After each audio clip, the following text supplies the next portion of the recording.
ડોલવણ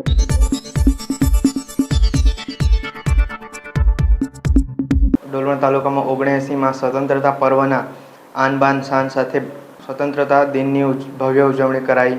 પંચોલ ગામની પ્રાથમિક શાળાના પટાંગણમાં પોલીસ પરેડ સાથે પ્રાથમિક શાળામાં મામલતદારશ્રી દ્વારા ધ્વજવંદનની ગૌરવભેર સલામી આપી। પ્રાથમિક શાળાના બાળકો દ્વારા સાંસ્કૃતિક કાર્યક્રમ સાથે સ્વતંત્રતા દિનની ઉજવણી કરી। તાલુકા કક્ષાએથી મોટી સંખ્યામાં મહાનુભાવો ઉપસ્થિત રહ્યા તેમજ શાળાના શિક્ષકો, વિદ્યાર્થીઓ, આશ્રમ શાળાના વિદ્યાર્થીઓ, આશ્રમ શાળાના મહાનુભાવો, ગામના આગેવાનો કાર્યક્રમમાં ઉપસ્થિત રહ્યા। કાર્યક્રમમાં મહાનુભાવો અને શાળાના શિક્ષકોને શાલ લોટાડી સન્માન કરવામાં આવ્યા। ત્યારબાદ કાર્યક્રમના અંતે વૃક્ષારોપણ કાર્યક્રમ કરી કાર્યક્રમને પૂર્ણાહુતિ અપાઈ। જે આપ આ 15મી ઓગસ્ટના કાર્યક્રમ વિશે શું ગ્રામજનોને અને બાળકો, વડીલોને શું સંદેશો આપવા માંગો છો? 15મી ઓગસ્ટ સ્વાતંત્ર્ય દિન નિમિત્તે હું ગામજનોને કહેવા માગું છું કે આપણો દેશ આઝાદ થયેલો અને આ આઝાદીના દિવસે આપણે સૌએ ગ્રામ્ય કક્ષાએ જે સ્વતંત્ર દિન ઉજવણી થાય છે એમાં ખૂબ સારો એવો ભાગ લે અને વધુમાં વધુ ગામના લોકો જોડાય અને પ્રાથમિક શાળામાં અને ઉચ્ચતર માધ્યમિક શાળામાં અને આશ્રમ શાળામાં ભણતા બાળકો ખૂબ સારી એવી રીતે આમાં ભાગ લે, સ્ટેજ પર વક્તવ્યો, પોતાના સાંસ્કૃતિક કૃતિઓ કરી એમનો ઉત્સાહ વધે એના માટે હું કહું છું। અને બીજું કે આ બાળકો અવારનવાર આવી પ્રવૃત્તિઓમાં જોડાય, આ સ્વતંત્ર દિન નિમિત્તે ખૂબ ધૂમધામથી ઉજવે અને એમની સાંસ્કૃતિક પ્રોગ્રામોથી માંડી ભણતરમાં આગળ વધી આપણા દેશનું નામ રોશન કરે એવી હું આશા રાખું।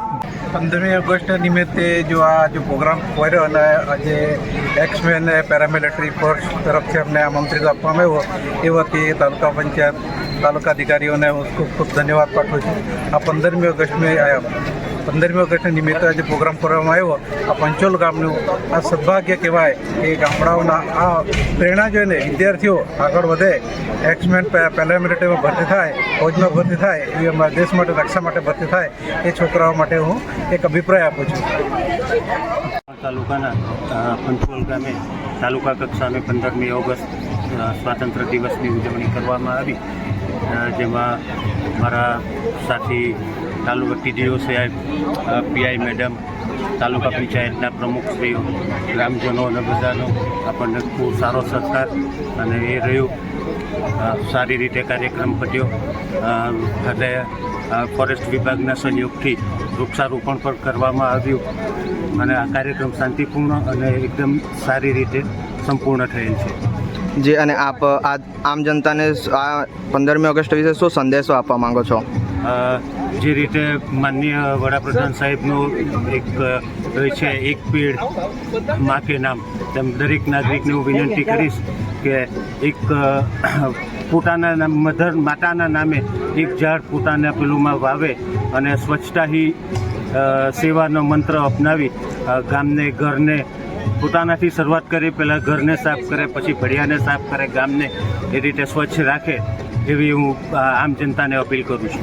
આજ વિશે બાળકોને શું સંદેશો, બાળકો, યુવાનો એ લોકોને શું સંદેશો? બાળકોને પણ હું એવું જ કહીશ કે તમે પોતાની જાતને સ્વચ્છ રાખશો તો પછી ઘર, મોહલ્લો, શેરી એ સ્વચ્છ રહેશે અને ભણવા પ્રત્યે ધ્યાન આપવું। જો બાળકો ભણશે તો એ દેશને આગળ વધારી શકશે, એ જ હું બાળકો માટે કહીશ।